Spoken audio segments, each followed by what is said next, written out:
एक गांव था देखने में सुंदर, लेकिन उसके पीछे छुपे थे ऐसे राजा जो किसी को भी कांपने पर मजबूर कर दें। उस गांव का नाम था ढोलपुर, जहां के लोग कहते थे कि आधी रात को अगर तुम्हें ढोलक की आवाज सुनाई दे तो समझ लेना कि थुंग थुंग आ गया है। थुंग थुंग कोई आम इंसान नहीं था। उसके चेहरे पर अजीब सी मुस्कान, आंखें बड़ी बड़ी जिन्हें देखकर कोई भी डर जाए, और हाथ में एक पुरानी ढोलक। रात के ठीक 2 बजे वो गांव की गलियों में घूमता और अपनी ढोलक बजाता। आवाज सीधी कानों से दिल तक उतर जाती, धीमी, डरावनी और लगातार।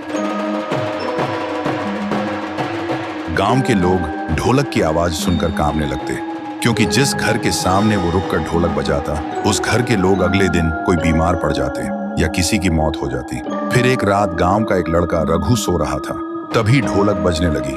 ढोलक की आवाज से उसकी नींद टूट गई। वो गुस्से से हिम्मत जुटाकर उसके पास गया। रघु ने कहा, कौन हो तुम और क्यों ढोलक बजा रहे हो?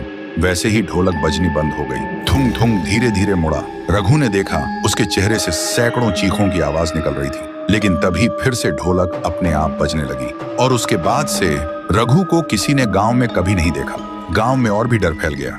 कोई भी रात को 2 बजे बाहर निकलने की हिम्मत नहीं करता था। लोग दरवाजे और खिड़कियां बंद करके सोने लगे, क्योंकि ढोलक की आवाज इतनी डरावनी थी कि पूरा शरीर कांप उठता था। उसी गांव में एक लड़की थी, गौरी। उसका भाई रघु ही था।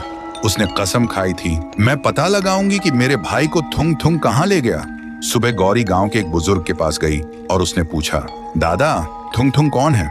बुजुर्ग कांपते हुए बोला, बेटी, थुंग थुंग कभी इस गांव का ढोल किया था, लेकिन 80 साल पहले एक शादी में ढोलक बजाते बजाते अचानक मर गया था। कहते हैं तब से उसकी आखिरी सांस उसी ढोलक में कैद हो गई, और तभी से वो आधी रात को ढोलक बजने लगती है। गौरी अब समझ गई थी कि वो एक भूत है, लेकिन फिर भी उसने तय किया कि वो उसी जगह जाएगी जहां वो शादी हुई थी। फिर रात के ठीक 2 बजे जब गांव में ढोलक बजनी शुरू हुई, गौरी ने हिम्मत जुटाई और उस आवाज के पीछे चलने लगी। अंधेरे में चलते चलते वो उस जगह तक पहुंच गई। वहां उसने देखा थुंग थुंग नाचते हुए बहुत जोर जोर से ढोलक बजा रहा था। गौरी ने कांपते हुए पूछा, मेरा भाई कहाँ है? थुंग थुंग अचानक रुका। उसकी आंखें जलने लगी और ढोलक अपने आप बजने लगी। तभी ढोलक के अंदर से एक चीख सुनाई दी। गौरी डर से भागने लगी। तभी एक आवाज आई, दीदी। गौरी रुक गई और पीछे मुड़ी। उसने देखा रघु और थुंग थुंग एक साथ खड़े थे, लेकिन वो अब इंसान नहीं था। उसका चेहरा अजीब और आंखें लाल हो चुकी थी। रघु ने धीरे से कहा, दीदी, अब मैं भी थुंग थुंग का हिस्सा हूँ और अगला नंबर तुम्हारा है।